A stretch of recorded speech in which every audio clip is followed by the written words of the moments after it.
This is a compilation of my research into anti-gravity propulsion. I've looked at countless examples and claims to anti-gravity, but have only found one that fits the bill.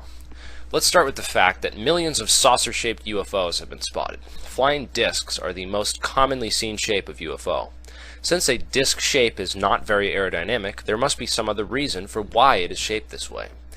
There's an ancient Indian text I have, which is called the Vimanaka Shastra, or Aeronautical Science, which talks about strange beings called Vimanas, or astronauts, that crashed in the Himalayas sometime before 400 BC, and taught the people how to build machines.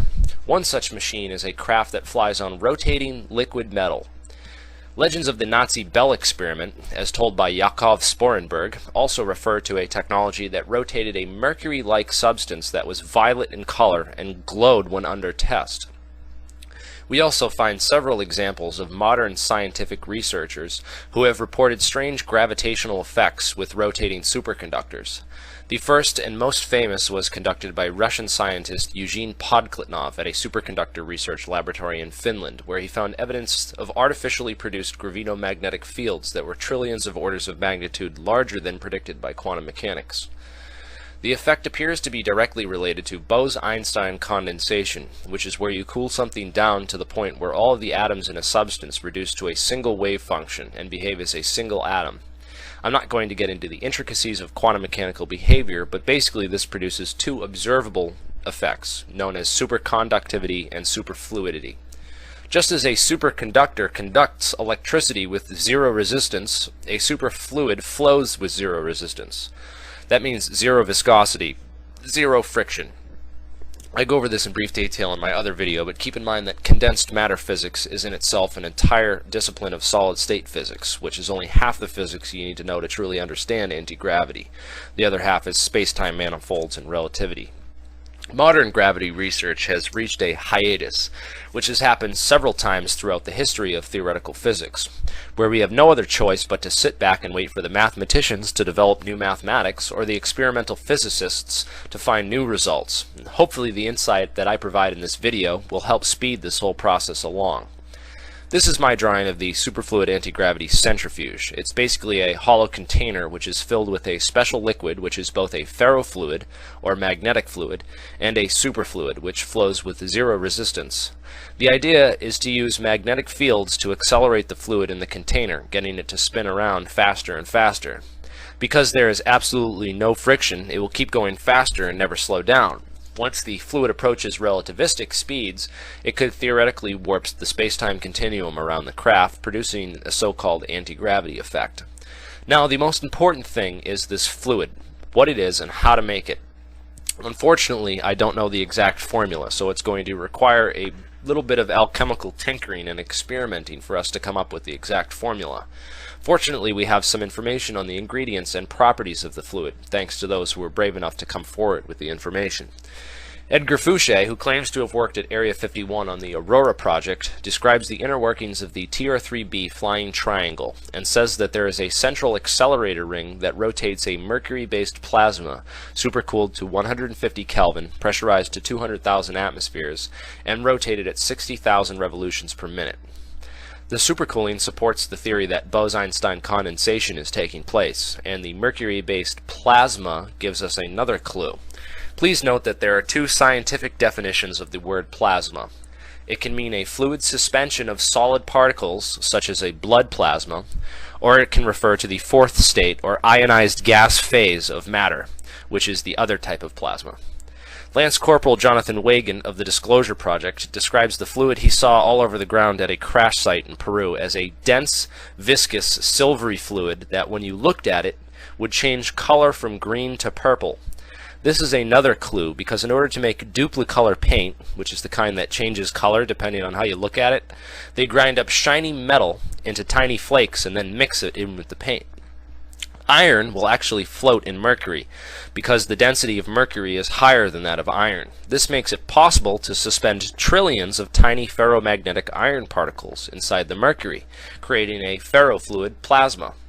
However, mercury freezes solid at 234 Kelvin with 1 atmosphere of pressure. Even mercury-thallium alloy, which is used in special ultra-cold thermometers, will freeze at 212 Kelvin. So unless we have some sort of antifreeze component, the whole thing is going to freeze solid long before we can cool it down to 150 Kelvin under 200,000 atmospheres of pressure, as Edgar Fouché says we need to. Furthermore, the superfluid state has only been observed in the millikelvin range, and there is no reason to believe that mercury would become anything but a frozen block of solid metal at these temperatures. We just don't know until we get some people working on it and doing the experiments. As of 2006, the highest temperature superconductor at ambient pressure was mercury, thallium, barium, calcium, copper oxide at 138 Kelvin, possibly 164 Kelvin under high pressure. This may provide us with an alternative solution by using superconducting particles suspended in the fluid. Because they contain thallium and barium, it is possible that they could function as our antifreeze, as both of these elements can be added to mercury to lower its freezing point.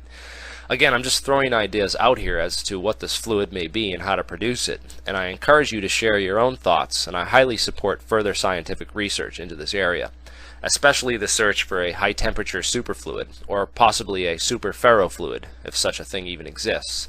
It would certainly make our problems a bit easier. Most of these questions are going to need to be answered with actual experiments and a lot of trial and error. Liquid nitrogen boils at 77 Kelvin and can be purchased and transported relatively cheap. Any experiments requiring temperatures below 77 Kelvin must be done at a super expensive cryogenics lab, another thing to keep in mind. The first step is to build or buy a pre-manufactured container to rotate this fluid inside of. A large hollow aluminum donut would probably work the best. Regardless of the material you use or how you build it, the important thing is that it's perfectly round and smooth on the inside. I would build mine out of quasi-crystals and have 1 trillion nano-refrigeration units built around the inside of the ring where the heat could gravitate towards. The outside would be reinforced in order to contain the massive centripetal forces. Then comes the magnetic drive system. You should know that iron is attracted to magnets, and that coils of wire create electromagnets when you run current through them. So in order to get the fluid to circle around in one direction and gain momentum, you need to have a couple separate coils which turn on and off at specific time intervals. You can look up Tesla's electrical motor patents for some ideas, but I would also try using the Rodin coiling. Marco Rodin is a pretty far-out guy with no formal training in mathematics who has nonetheless found some rather interesting geometrical consequences of number theory, one of which happens to be an electrical coiling which is remarkably strong. But I would stick with a basic experimental setup before you go all out on this. Start with the fluid. It's the most important piece of the puzzle. The container and the electrical wiring is stage 2. Then stage 3 is the actual experiment where you set the container in a bath of liquid nitrogen and hook it up to a scale to measure the change in weight as the fluid begins to rotate. There's my experiment. All you skeptics out there, the only way to debunk it is to actually build it and do it. Remember that the force increases exponentially with the radius of the container, so if you make it too small, you're not going to observe a very significant anti-gravity effect. So you want to make it big, so you can get a big enough force to actually be able to read something out.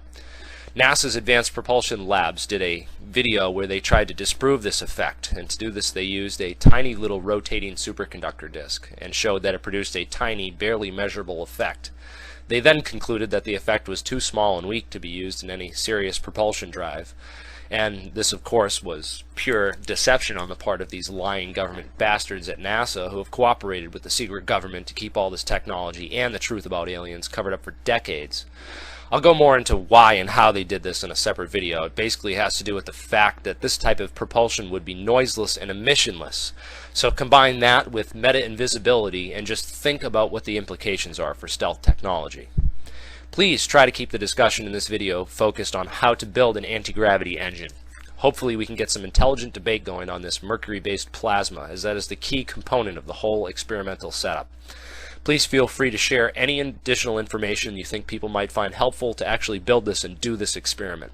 I'd really like to see people posting video responses and showing me their own experiments, research, and progress. The whole reason I started researching this is because I've always wanted to build a flying saucer. Hopefully, thanks to the research of dedicated people like us, we can actually make this dream a reality. Where there's a will, there's a way, right?